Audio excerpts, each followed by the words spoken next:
नमस्कार मेरे प्रिय छात्रों, मैं श्री सिंदेश भाई दुर्गावाहिनी प्राथमिक विद्या मंदिर लातूर। अपने वीडियो वर्चुअल क्लासरूम में सभी बच्चों का स्वागत है।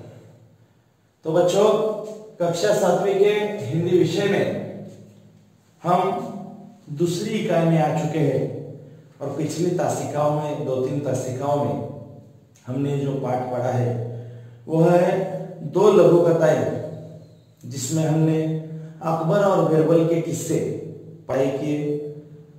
कैसे बीरबल बुद्धिमान थे, चतुर थे और अकबर बादशाह का हर समस्या का समाधान वह कैसे निकालते थे, इस बात के बारे में हमने चर्चा की। उनके अनेक जो विचार थे उसको हमने देख लिया।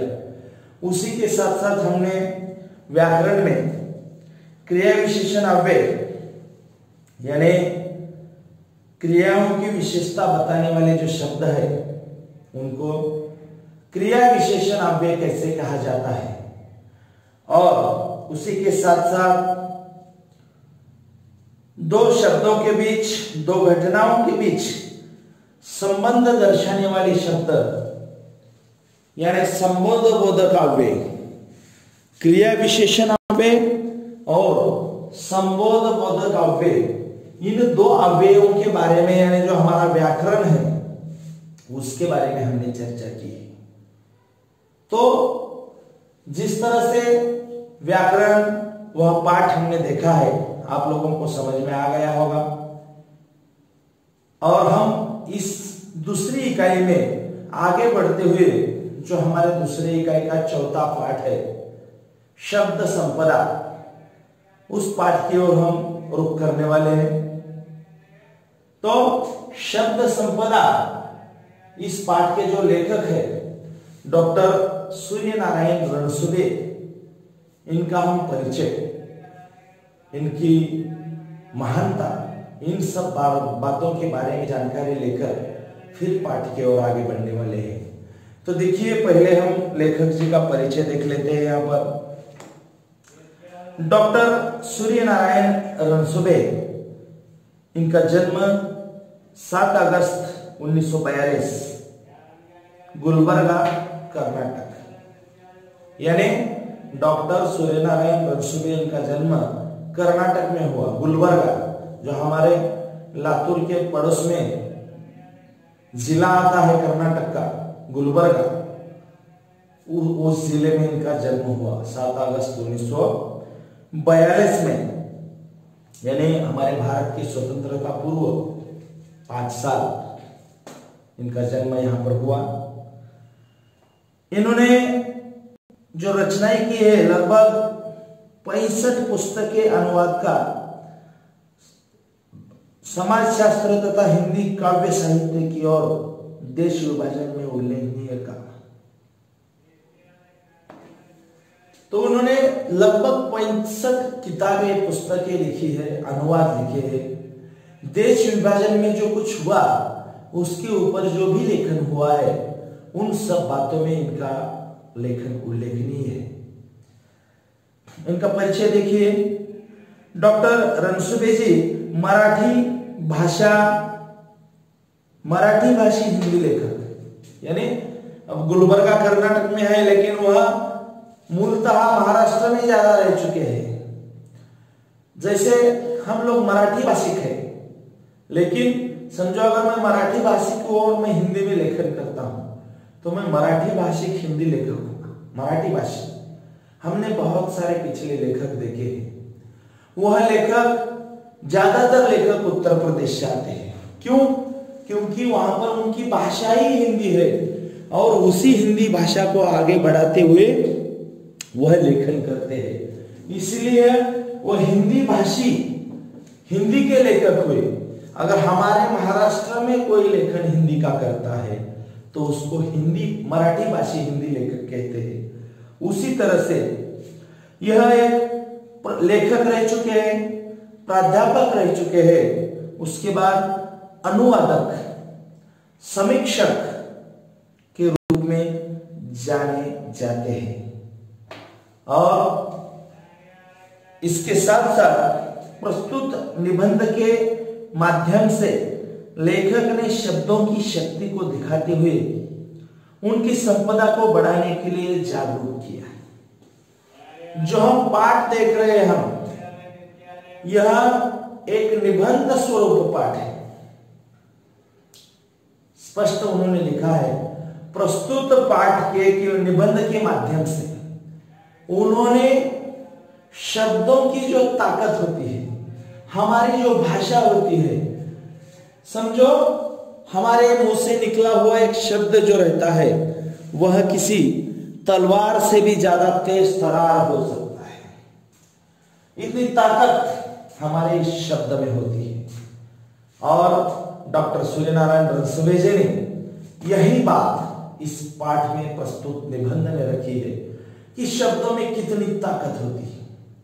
और इंसान को, किसी भी व्यक्ति को समाज में रहने के लिए और अपने भाषा को प्रगल्भ बनाने के लिए, भाषा का विस्तार करने के लिए, अपनी शब्द संपदा को कैसे बढ़ाना है और उसको बढ़ाने के लिए जागरूक कैसे बनना है, इन सब बातों की जानकारी हमें इस पाठ के माध्यम से लेखक जी ने देने की कोशिश की है। तो इस पाठ को शुरू करने से पहले स्वयं अध्ययन, यानी हमें हर पाठ में स्वयं अध्ययन का एक मुद्दा आता है जो उसी पाठ में हम चर्चा के माध्यम से उसके ऊपर रोशनी डालने का काम करते हैं। वैसा ही एक मुद्दा यहां पर आ चुका है, वाणी कैसी होनी चाहिए बताओ। वाणी यानी हमारी भाषा।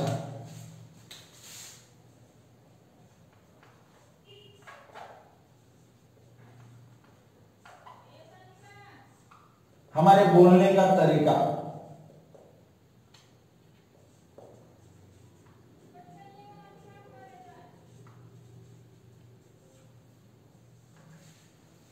तो यह जो बातें हैं, हमारा जो बात करने का अंदाज है, हमारी जो बात करने की पूरी एक प्रतिमा है, उसको हमारी वाणी कहा जाता है। समाज में हम बहुत सारे लोग देखते हैं, हर अलग अलग प्रकार के व्यक्ति हमारे समाज में रहते हैं। हर एक व्यक्ति का बोलने का तरीका अलग होता है, उसकी बोलने की शैली अलग होती है। इसीलिए लेखक ने यहाँ पर पाठ्य पुस्तक निर्मिति ने एक स्वयं अध्ययन का जो मुद्दा दिया हुआ है, उसी में जानबूझकर यही पूछा गया है कि हमारी वाणी कैसी होनी चाहिए। तो हमारी वाणी नम्रतापूर्वक हमें बातें करनी चाहिए, हमारी वाणी में मधुरता होनी चाहिए। हम जो बातें करते हैं, हम जो बोलते हैं, हमारी जो वाणी है उसमें से कुछ सही अच्छा अर्थ निकलना चाहिए। अगर हम व्यर्थ बड़बड़ करेंगे, व्यर्थ की बातें करेंगे तो उसको कोई कीमत नहीं रहेगी। इसीलिए हमारे वाणी का मूल्य होना चाहिए। तो यह सब बातें आप लोगों को ध्यान में रखना है। वाणी कैसी होनी चाहिए? तो वाणी सामने वाले को प्रभावित करने वाली होनी चाहिए। हमारी वाणी से किसी को ज्ञान मिलना चाहिए, हमारी वाणी से नम्रता झलकनी चाहिए, हमारी वाणी से किसी को कुछ तो मिलना चाहिए, ऐसी वाणी हमारी होनी चाहिए। तो पाठ की आज हम प्राथमिक शुरुआत करेंगे। आदिम अवस्था से आधुनिक मनुष्य तक की विकास यात्रा का रहस्य किसमें है? क्या इसका तुम्हें पता है? आदिम मानव हम इतिहास में पढ़ चुके हैं। हमारे तीसरी चौथी के इतिहास असे घडलो अपन, यह जो किताब है हमारे सामने, हम लोगों ने पढ़ाई की है पहले।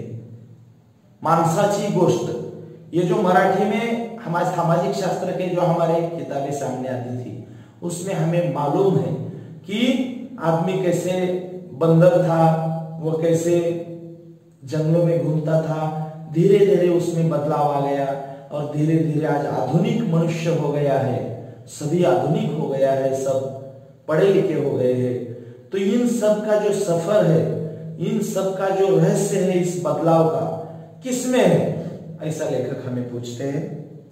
अधिकांश लोग इसका उत्तर देने की अन्य प्राणियों की तुलना में मनुष्य की विकसित मस्तिष्क इस पूरी प्रगति और संस्कृति के मूल में है, ऐसा कहते हैं।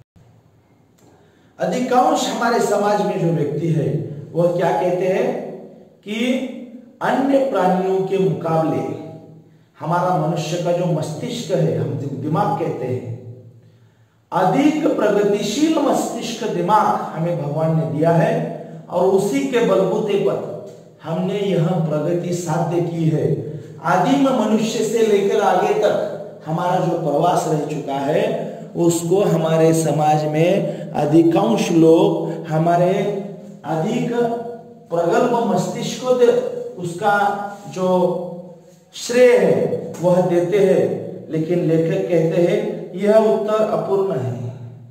लेखक कहते हैं कि यह अपूर्ण उत्तर है, सिर्फ हमारे मस्तिष्क की वजह से हमने प्रगति नहीं की है। पूर्ण उत्तर यह है कि मनुष्य की प्रगति हुई वह इसलिए कि इस मस्तिष्क ने भाषा की खोज की। लेखक कहते हैं पूर्ण उत्तर यह है कि हमारी जो प्रगति हो चुकी है वह हमारे इस मस्तिष्क ने हमारी भाषा की खोज की, हमारी बोलने की ताकत की खोज की, इसलिए यह मुमकिन हो पाया है। भाषा ही सभी प्रगति की जड़ में है। हम जो बोलते हैं, हमारी जो भाषा है, यह भाषा ही सभी प्रगति के जड़ में है। जड़ यानी मूल, जो जमीन में जड़ रहता है उसी के ऊपर पेड़ खड़ा होता है।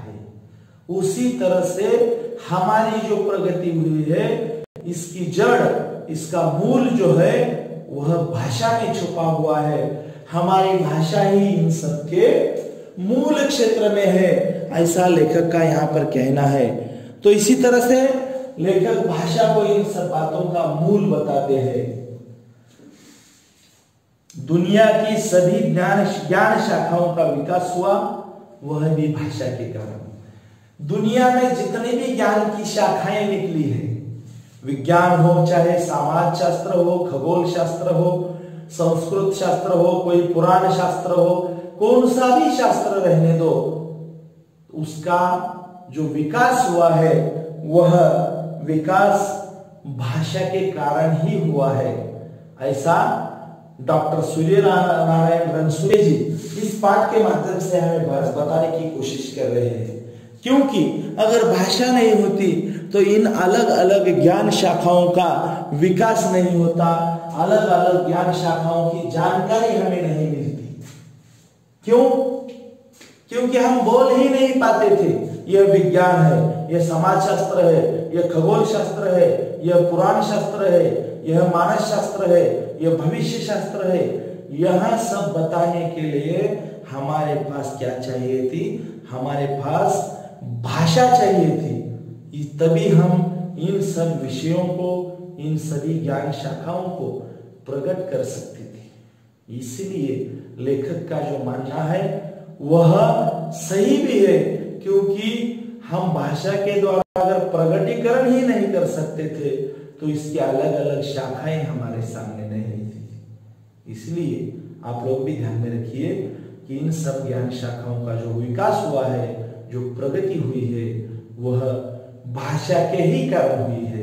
यह हमें ध्यान में रखना है। इन्होंने भाषा का अर्थ यहां पर हमें बताया है। भाषा का अर्थ है सार्थक शब्दों का व्यवस्थित क्रमबद्ध संयोजन।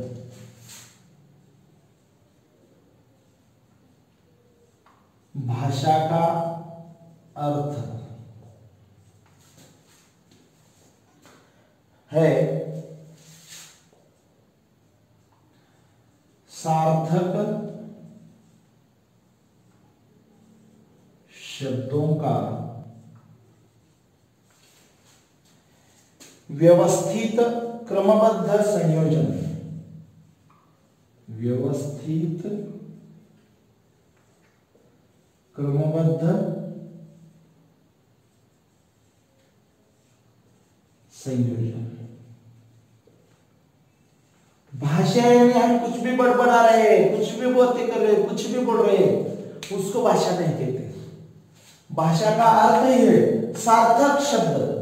जो शब्द हम बोल रहे हैं उसमें सही अर्थ होना चाहिए, वह सार्थक शब्द है।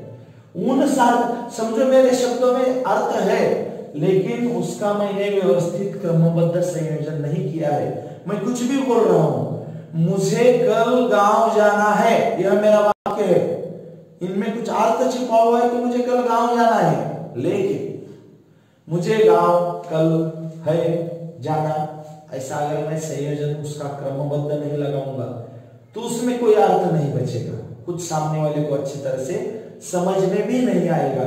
इसलिए सार्थक शब्दों का व्यवस्थित और क्रमबद्ध संयोजन हमें करना चाहिए, उसी के माध्यम से भाषा अच्छी तरह से प्रकटित होती है। तो यही इस पाठ की जो शब्द संपदा की शुरुआत है डॉक्टर सूर्यनारायण रणसुभे जी की, इसकी हमने आज शुरुआत की है। इसका आगे का भाग शब्दों की संपदा, उनकी ताकत, सभी बातों के ऊपर हम रोशनी डालेंगे आने वाले अगली तासिका में। तब तक के लिए हम यहाँ पर रुकते हैं। धन्यवाद।